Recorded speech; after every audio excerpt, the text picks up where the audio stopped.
Welcome to English Audio Stories. Here, you'll improve your English by listening to engaging stories, fairy tales, and fascinating tales from around the world. Sit back, relax, and let's dive into today's story. Dan and Sue are police officers in London. It is a Tuesday morning, and Dan is angry. "What's the matter, Dan?" Sue asks. "Look at this," Dan says. "Every day someone steals money from people near the shops. We must stop this." "Yes, of course," Sue says. "But who is it?" "There is a jogger," Dan says. "Every day he runs near the shops. Sometimes he runs into people. Perhaps he steals the money." "Okay," Sue says. "Let's go to the shops. Perhaps we can see this jogger." They sit upstairs in a window over the shops. Dan has a radio. They watch the people in the street. "Look," Sue says. "There's the jogger." The young man runs into an old woman, and she falls down. The jogger puts his hand on the old woman's arm. "I'm sorry," he says. "Can I help you? Here's your bag." Then a young woman shouts at him. "Don't run here," she says. "It's dangerous. Go away." The young man runs away. Dan talks in his radio. "Quick, stop him. He's running up North Street." A police car stops the young man in North Street. "Are you okay now?" Sue asks the old woman. "Yes, thank you." "Where is that nice young woman? I can't see her now." "Have you got all your money?" Sue asks. The old woman looks in her bag. "No, I haven't. My money's in my purse. But my purse isn't here." "Okay, Sue," Dan says. "Let's talk to the jogger." "Who are you?" Sue asks the young man. "My name's Peter Jones.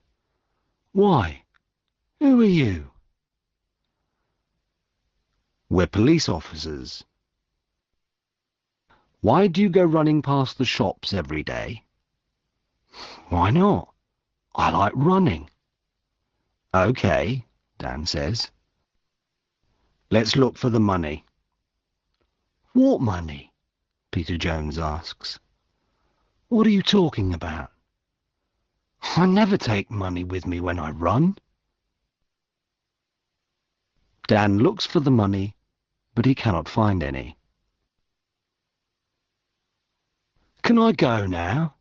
Peter Jones asks.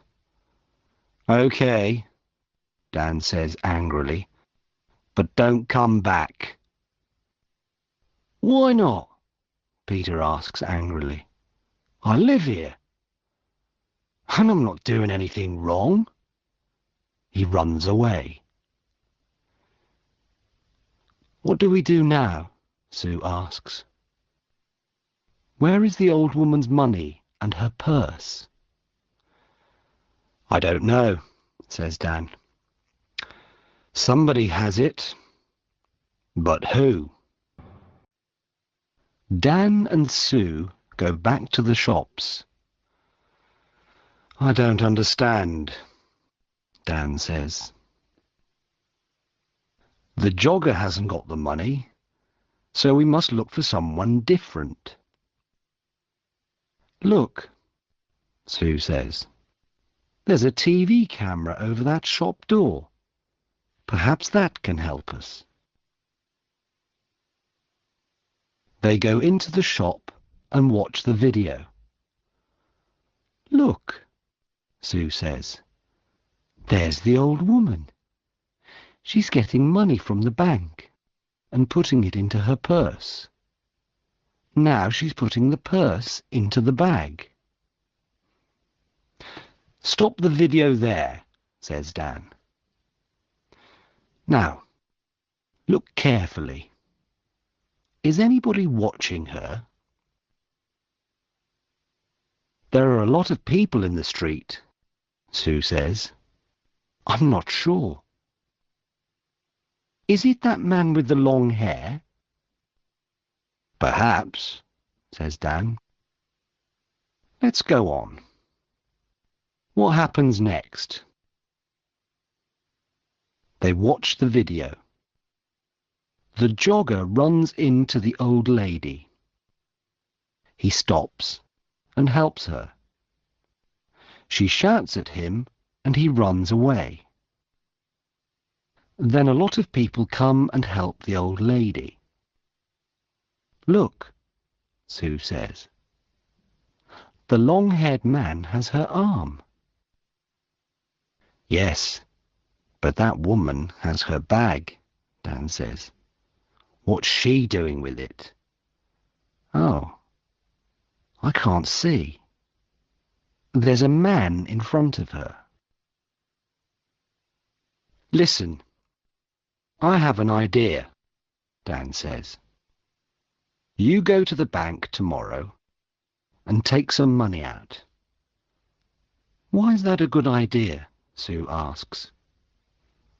Because we can watch you, Dan answers.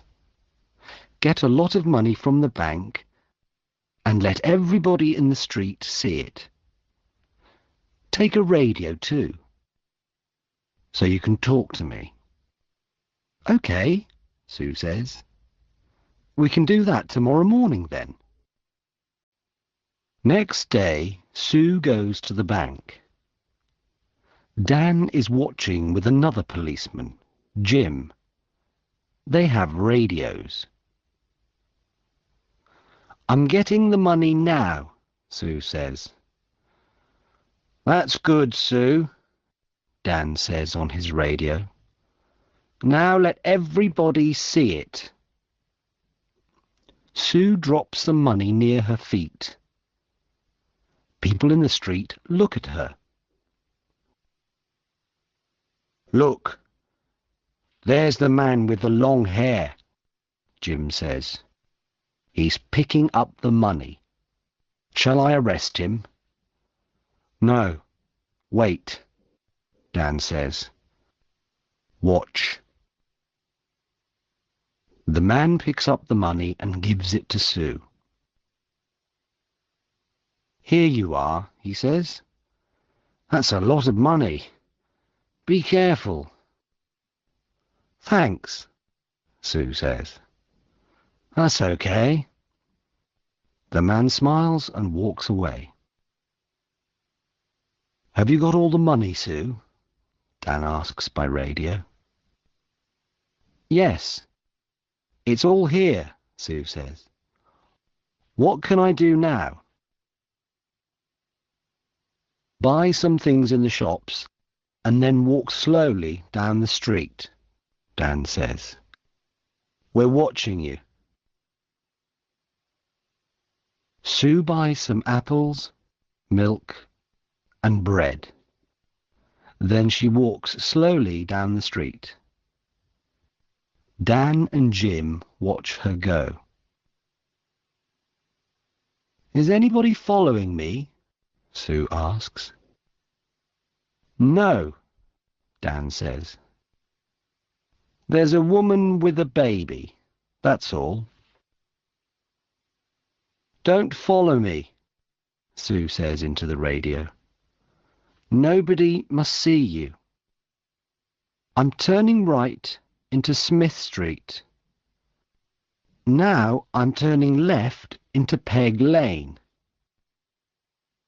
The woman with the baby is following me. I'm turning right into Dale Avenue. Are there lots of people about? Dan asks. No, it's very quiet. Nothing is happening. Dan and Jim wait. Then Sue shouts, "Be careful! Oh, help me! Quick! Help!" The jogger, Peter Jones, runs into Sue and she falls over. There are apples, milk and bread everywhere. "I'm sorry," says the man. "Let me help you." The woman takes Sue's arm. "Are you okay?" she asks.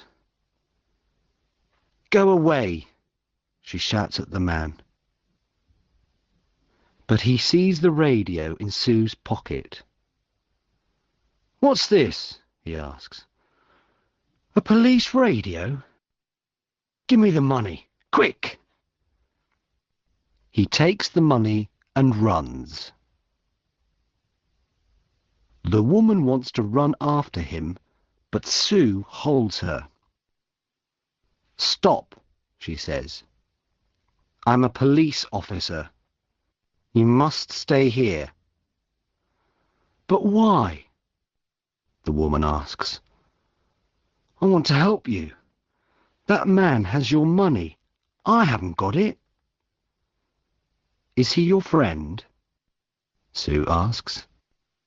"Where does he live?" "I don't know," the woman says. "I don't know him." "Who are you?" Sue asks. "Where do you live?" "Linda. Linda Wilkes. I live at 14 Old Street." Dan runs up to Sue. "Are you okay?" he asks.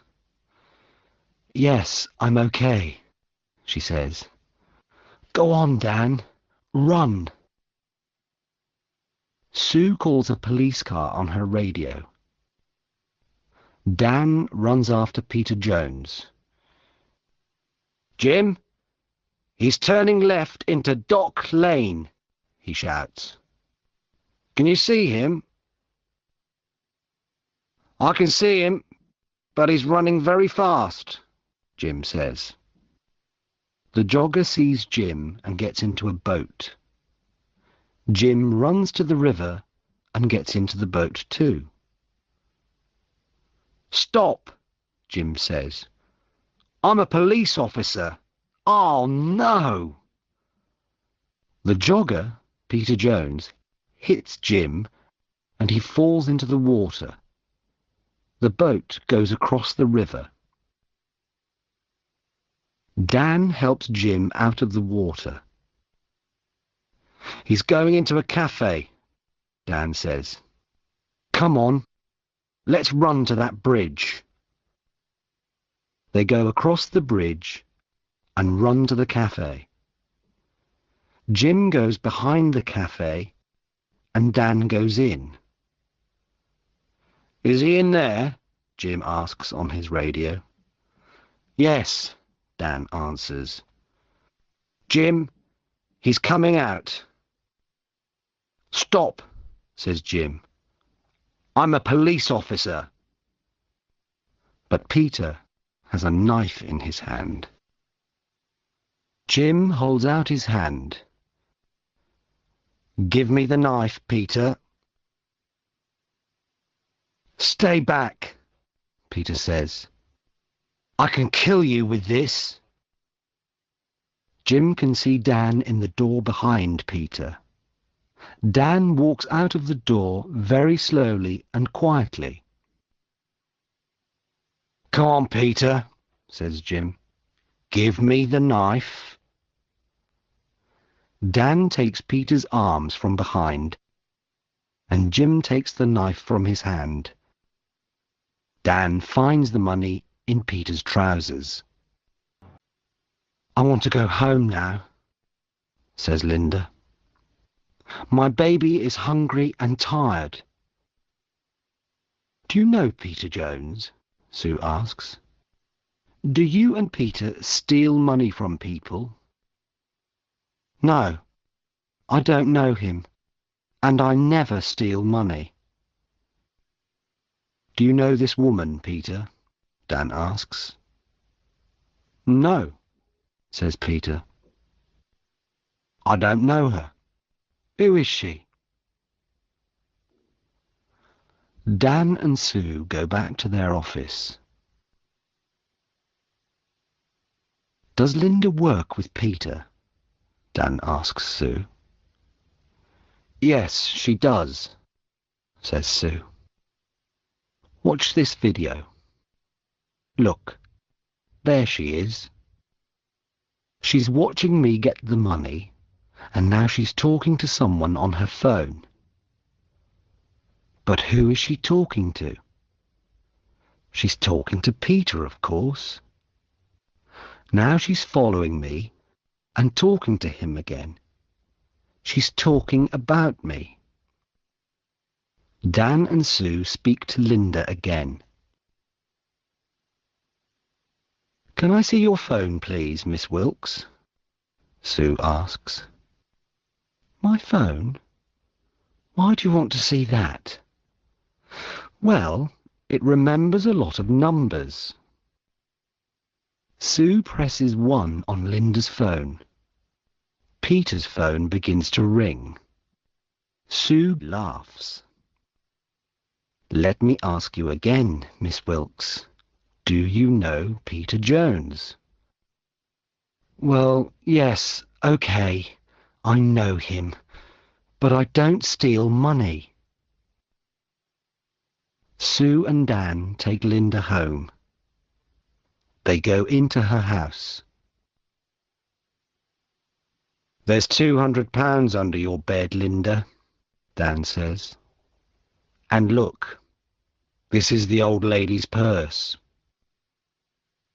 This is a nice photo of you and the baby, Sue says. But who is the man? Is he the baby's father? Okay, it's Peter, says Linda. And yes, I do steal the money. I'm sorry, okay? No, Linda, it's not okay, Sue says. It's not okay at all.